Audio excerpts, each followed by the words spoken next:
equilíbrio do corpo extenso. Explica isso. Imagine que a gente tenha corpos pequenininhos quando comparados com tudo que está em volta. Quando você aplica uma força nesse corpo, vou aplicar em você, tá bom?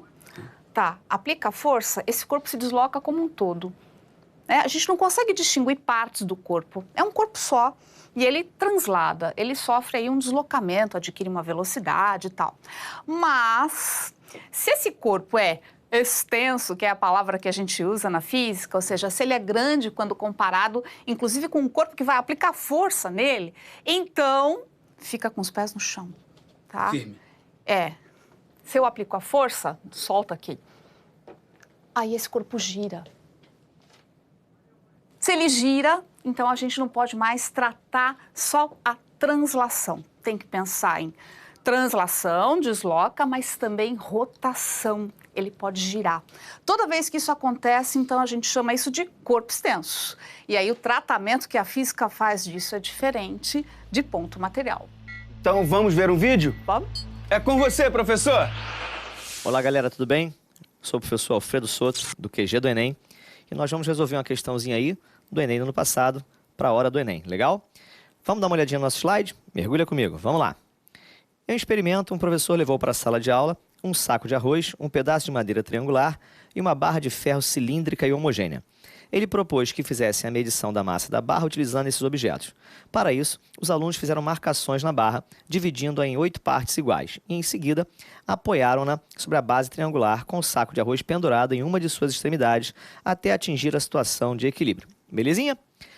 Então, o que o cara fez, né? Ele pegou uma barra cilíndrica homogênea, botou num fulcro, num apoio, e colocou o arroz de um lado e quer saber qual é a massa daquela barra.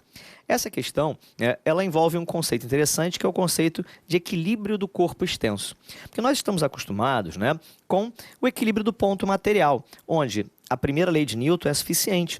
Ou seja, se eu tenho um objeto pequenininho, para ele ficar parado, basta que o somatório das forças seja 0. Isto é, se eu tiver uma forcinha para baixo que vale 10, com uma forcinha para cima de 10 eu igualo e acabou. Mas quando o objeto é um corpo extenso, não adianta só a força resultante ser 0, o somatório das forças ser 0, isto é, dependendo de como você aplica uma força, ela pode sobrar. Quer ver? Vamos dar uma olhadinha aqui no slide, dá uma olhadinha aqui, vamos fazer aqui um desenho, deixa eu chamar aqui minha canetinha. Então, imagina que você tem aqui uma barra, né, que você faz uma força de, por exemplo, 10 newtons para cima e uma forcinha de 10 newtons para baixo. Ela não vai ficar parada, né? Ela vai rodar. Então, o que acontece? Quando você tem, né, o somatório das forças dando 0, isso me garante que o objeto não anda. Mas para que ele não rode, é preciso também que o somatório dos momentos também dê 0. Ou seja, não sobre momento. O momento é uma grandeza. Volta comigo, né? O momento ele é uma grandeza vetorial. Embora a gente não faça essa abordagem no ensino médio, nós nos preocupamos mais com a parte escalar dela, ou seja, quanto ele vai dar, que corresponde basicamente ao produto da força pela distância, desde que essa força e a distância sejam perpendiculares. Então a questão remete exatamente isso, né? Para ficar em equilíbrio uma balança, se ela tem braços iguais, é lógico que as forças vão ser iguais. Mas se a balança tem braços diferentes, não adianta os pesos serem iguais, ou seja, os momentos devem ser iguais, legal? Então o momento de quem gira para um lado vai ter que ser igual ao momento de quem gira para o outro. Vamos dar uma olhadinha então no outro desenho. Vamos pegar aqui, ó. Observe, né? Nessa situação, ou seja, o cara colocou aqui qual a massa da barra obtida pelos alunos. Então a primeira coisa é você entender que onde vai estar o peso dessa barra, né?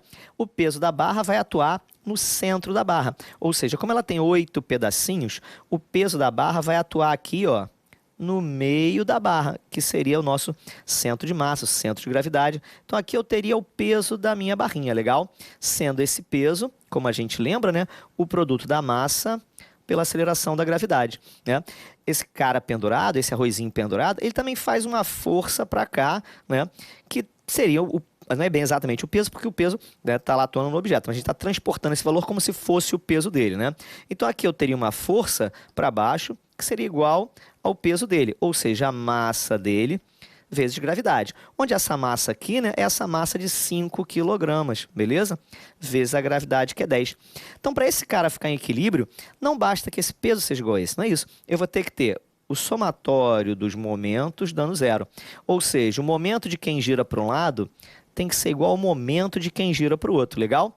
Essa força tende a girar para cá em relação a esse apoio. E essa força tende a girar para cá em relação a esse apoio. Então eu vou precisar dessa distância, que eu vou chamar aqui cada pedacinho de D, tá vendo? Então eu vou chamar essa distância de 3D. E vou chamar essa distância de D. Então o momento de um lado vai ser esta força aqui, né? Este F ou P' vezes essa distância que é 3D, sendo igual a esta força aqui, que no caso é o meu peso aqui, né, da barra, vezes D. A gente pode cortar o D que aparece dos dois lados, né? E agora a gente substitui. O F, ele vale 5G vezes 3, né? 5G é o valor da força, que é o P', e esse peso é mg.